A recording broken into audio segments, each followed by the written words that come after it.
Hello, welcome to lesson 3 Data Types and Variables in C#, brought to you by Anchor Technologies. My name is Arish. In this session, we'll understand what is variable and data type. Right now, we'll jump into variable.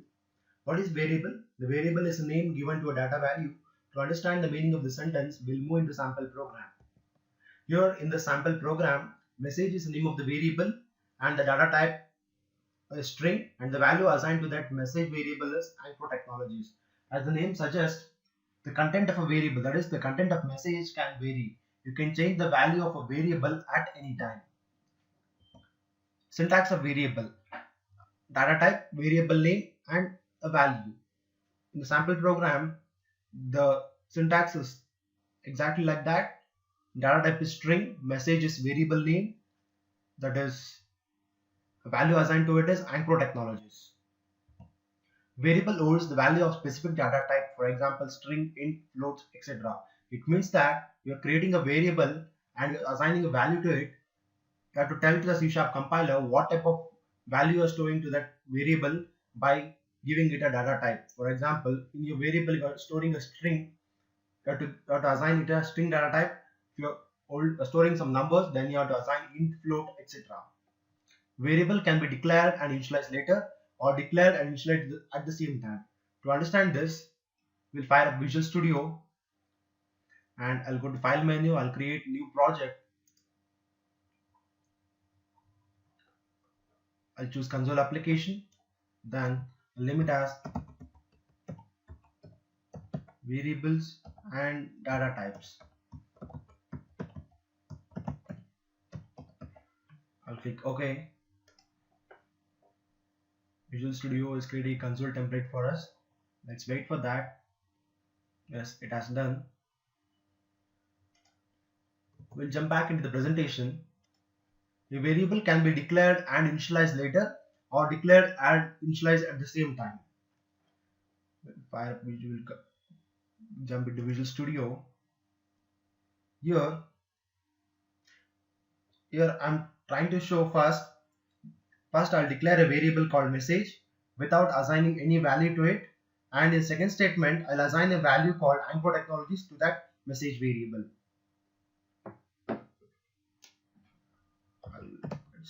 String, the variable name is message. Here I've just declared a variable. In the second sentence I'll assign a value to it, that is for the message variable I'm assigning a value called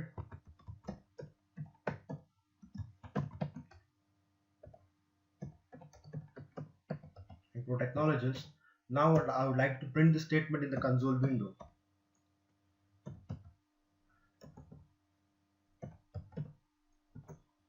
I'll use the writeLine function. Then I'll pass the message variable. Then I'll press Ctrl F5 to see the output in the console window, as the output is as expected Anchor Technologies. This is one way of creating a variable and initializing it. The other way is just comment out this sentence. This sentence is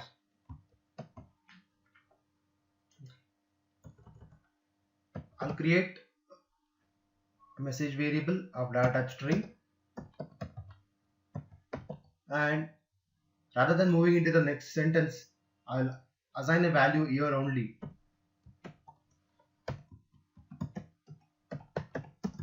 I'm assigning a value called Anchor Technologies, and I would like to see this message in the console window, so I'm using console class and using the writeLine function here to print it out on the console. I'll pass the message variable.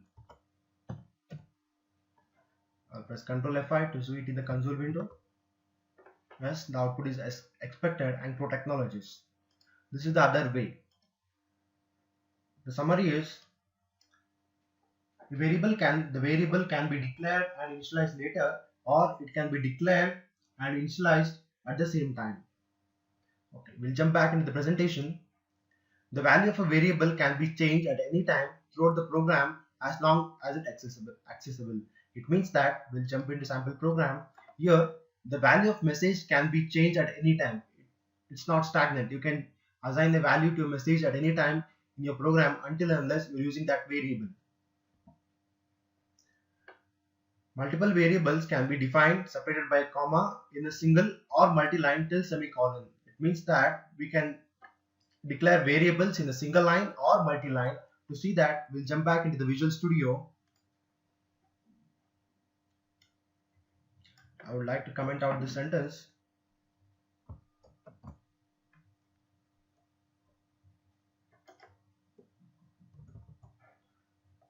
Here,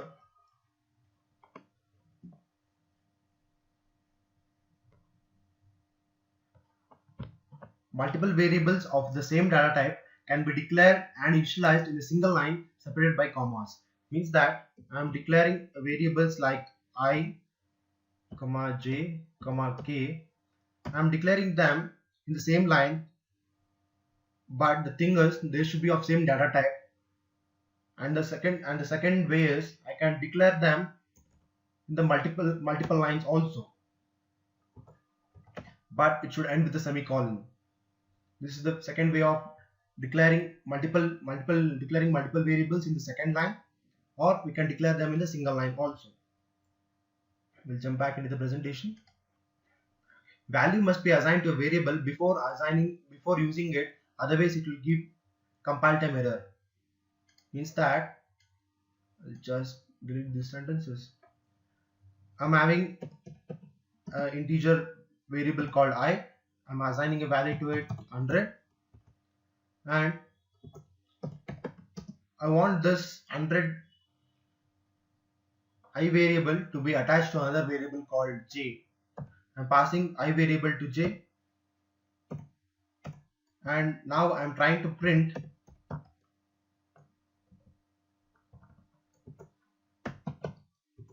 j. We'll see what the output is. 100. It means that